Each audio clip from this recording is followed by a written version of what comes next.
Kopi banyak dipilih orang sebagai minuman favoritnya. Bagi pecinta kopi, menikmati beragam jenis kopi adalah suatu kenikmatan dan sensasi tersendiri. Di Indonesia cukup banyak jenis kopi dengan mutu kopi dan cita rasanya yang khas. Untuk menilai cita rasa kopi, ada suatu proses yang disebut cupping yang dilakukan oleh seorang yang sudah terlatih yang disebut dengan Q-grader. Salah satunya adalah Restu Dewa, pemilik warung kopi Dewa di Bandung, Jawa Barat. Jadi proses cupping atau uji cita rasa adalah proses yang dilakukan oleh para Q-grader untuk mengetahui kualitas kopi yang akan diminum atau dijual. Ada 3 kategori, yaitu specialty, premium, dan commodity. Proses cupping akan menentukan di grade mana kopi tersebut masuk kualitasnya. Semakin tinggi grade-nya tentu akan semakin mahal harganya. Salah satu proses cupping yang dinilai penting saat mencicipi kopi dikenal dengan nama slurping. Saat melakukan slurping, harus dilakukan dengan sekencang mungkin agar kopi berbaur dengan udara sehingga pecah ke seluruh bagian mulut. Untuk Anda yang ingin menilai cita rasa kopi, bisa berlatih proses cupping dan mencobanya sendiri. Didi Andriani, Andri, Kompas TV, Bandung, Jawa Barat.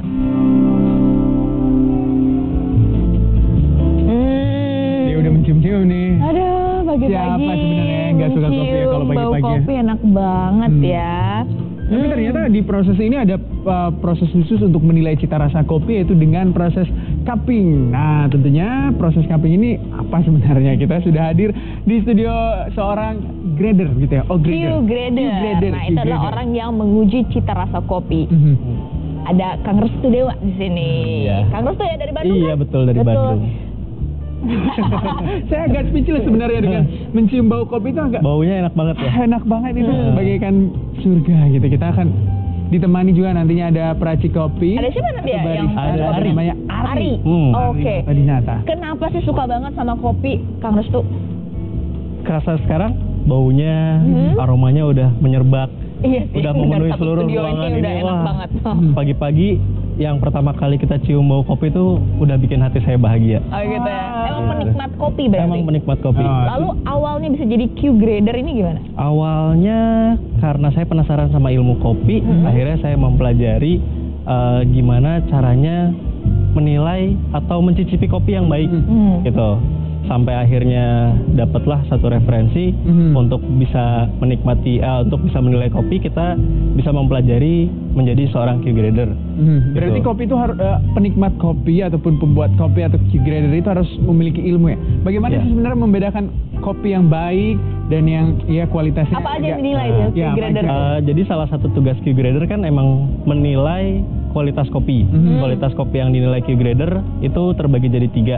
Yang paling tinggi adalah grade specialty, yang kedua adalah grade premium, yang paling rendah adalah grade commodity.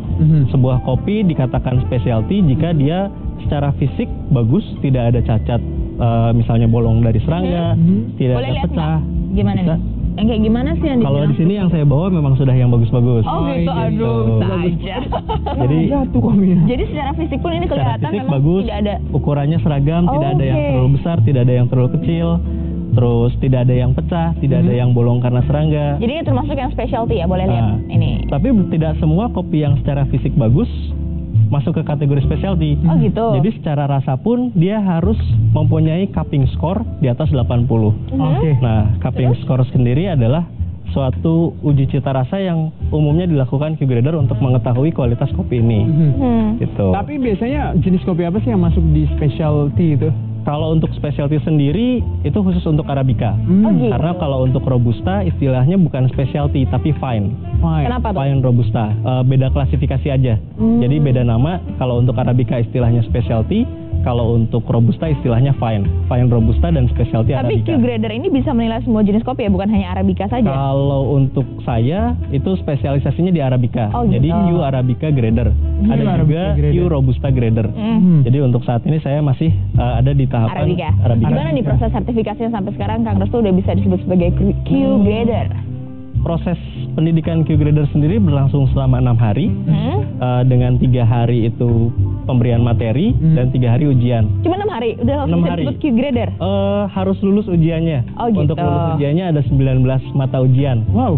Udah lebih dari lebih mata UN ya? 19 mata ujian itu diujikan dalam 3 hari terakhir. Jadi kalau sudah lulus, baru seseorang akan mendapatkan lisensi dari Coffee Quality Institute di Amerika sebagai seorang Q Arabica Grader atau Q Robusta Grader. Nah, tadi juga sempat dijelaskan sebenarnya ada yang belum disebut nih. Di grade kedua itu apa? Bisa dijelasin? Premium. Grade ketiga Commodity. Nah, itu apa?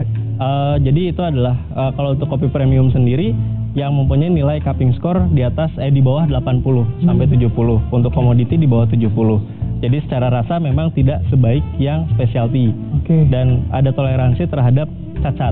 Jadi kalau specialty itu tidak boleh punya cacat sama sekali. Kalau premium masih ada toleransi terhadap cacat, yang commodity toleransinya lebih besar lagi. Kalau di bawahnya lagi? Komoditi yang sudah paling bawah. Jadi saat ada ini cuma juga ada klasifikasi dari komoditi. Untuk CQA sendiri hanya ada 3 grade. Gitu. Terus apa itu proses cupping? Dari tadi kita sebut terus cupping. Pasti ada cupnya kan? Dibutuhkan ya, membutuhkan cup untuk menyeduh kopi. Karena namanya juga cupping ya. Tapi kita tidak menggunakan cupnya untuk menyeruput. Jadi kita memakai cupnya buat apa dong? Cupnya untuk jadi kenapa disebut cupping? Karena kita menggunakan cup yang terstandar seperti ini. Jumlah kopi yang digunakan pun kita timbang dulu sebelumnya. Berapa gram? Itu perbandingannya adalah 8,25 gram kopi banding 150 mili air. Gitu. Angka dibagi-bagi ini agak membingungkan. 8,25 gram kopi setiap 150 ml air. Suhu air yang digunakan itu berkisar dari 92,5 sampai 95 derajat. Waktu cuppingnya sendiri diatur 4 menit dari mulai kopi tersentuh air, kita break, nanti akan kita praktekkan itu harus precise ya, 4 menit. Diaduknya tidak lebih dari 3 kali. Kopi yang digiling pun gilingannya tidak terlalu kasar, tidak terlalu halus. Jadi grind size-nya medium. Gimana Kita proses kopinya kita undang juga dulu dong barista kita. Ada Mas Ari Martadinata. Wah. Ini akan penampilannya udah kelihatan barista banget ya. Coba gaya gerakannya dong. Mas Ari ya? Mas Ari. Jadi siapa yang mau lakuin cupping? Mas Ari? Mas Ari akan membantu kita menyeduhkan kopinya, nanti kita bersama-sama cupping. Boleh. Langsung aja dong, penasaran gimana sih cupping itu? Jadi di hadapan kita sekarang sudah ada 2 kopi yang digiling. Pertama, kita akan mencium dulu fragrance. Yang mana nih? Silahkan dipilih satu-satu. Yang ini akan saya giling. Jadi fragrance adalah ini agak asem, bau kering. Itu juga asem, tapi ini lebih kuat sih menurut saya. Nah, ini lebih kuat ya. Itu apa? Ini adalah Arabica yang proses natural, yang ini Arabica proses honey. Nah, ini yang di depan kita ya, natural. Ini ada natural itu yang tidak dikupas dan tidak dicuci, betul ya? Iya, betul. Jadi buah kopi setelah dipetik langsung dijemur. Asli. Kalau natural. Proses kedua adalah honey, jadi buah kopi dikupas tapi getahnya tidak dicuci. Itu kalau wash itu buah kopi dikupas, getahnya dicuci lalu dijemur.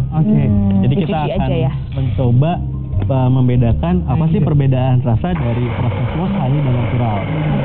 Ini prosesnya udah dimulai ya. Ini lagi penggilingan. Untuk kopi yang sudah digiling bisa dicium aromanya, fragrance istilahnya. Jadi tahap pertama dari cupping. Tahap pertama. Ini 4-4-nya beda-beda.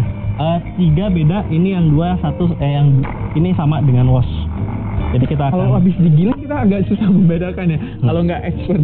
Iya betul. Tapi bisa mungkin bisa sedikit diangkat. Ini yang mana ya? Coba dicium dulu. Ini tajam banget. Ada bau yang sedikit lebih manis di kopi-kopi yang ini agak ada manisnya. Natural. Semuanya kamu ntar bilang manis. Ada bau sedikit ini nggak terlalu kuat. Aren. Ini ada di natural ada sedikit aroma pisang, nangka, sedikit wangi bunga melati. Jadi tidak harus jelas tapi selewat-selewat. Saya bingung rasanya. Coba dong Kang Restu. Ini apa nih Kang? Kita udah putar-putar nih. Coba kita putar-putar. Udah tahu belum yang mana yang wash, yang mana yang natural dan yang mana yang honey? Yang ini wash, Yang ini antara natural dan honey karena baunya mirip, kadang-kadang memang susah dibedakan dari bau kering. Tapi nanti setelah diseduh biasanya ke rasa. Oke, Gitu. jadi dari yang biji itu masih sangat sulit, agak lebih mudah ketika sudah digiling dan lebih mudah lagi kalau sudah diseduh. Iya. Oke, kita seduh. Ya. Tuh. 4 menit sudah dihitung? 7:43, oke. Nah ini kita menuangkan air sebatas permukaan gelas Oh, harus muter gitu ya? supaya kopinya teraduk dengan rata, tercampur Oh, air jadi dengan nggak perlu rata. ada sendok ya? Nggak perlu ada sendok. Pakai sendok diaduknya? Beda nggak? Nanti kita akan beresiko kocekan adukan yang gelas 1 dan gelas 2 nggak sama kalau pakai sendok. Jadi harus pakai Ya air. ampun, harus Tapi precise adalah banget. protokol yang sangat presisi supaya satu-satunya perbedaan yang terjadi adalah karena kopinya, bukan karena tata cara seduhnya. Tapi dari jumlah airnya pun kan ini maksudnya tidak diukur dulu ya airnya. Sebelum kita melakukan penyiraman air, kita sudah menghitung dulu volume gelas yang kita pakai.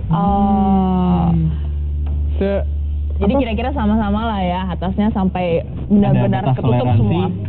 kurang lebih 5 mili. Oh, Ini 4 gitu. menit ya? Ini 4 menit sampai nanti kita lakukan break. Break itu adalah pemecahan ampas kopi yang ada di atas permukaan gelas. Oke. Wangi. Ada sedikit perbedaan antara aroma tadi kering dan sekarang yang aroma basah. Oke. Ada bau-bau yang jadi lebih kuat, tapi ada bau-bau yang jadi menghilang. Tapi ini setelah ini prosesnya apa lagi? Masih panjang nggak? Ini masih ada proses penciuman bau basah. Penciuman bau Sekarang basah. adalah penciuman bau basah dulu. Tadi kan kita sudah mencium bau keringnya. Sekarang kita mencium bau basahnya. Oke, nanti bagaimana mencium bau basah ini? Butuh tentunya waktu 4 menit butuh waktu soalnya 4 kan. menit soalnya ini kita masih menunggunya. menunggu juga Jadi 4 kita menit. jeda dulu. Jangan kemana-mana. Sapa ini Syahrir Pekan akan segera kembali. Tetaplah bersama kami. You are all I long for, all I worship and adore. In other words, Misalnya masyarakat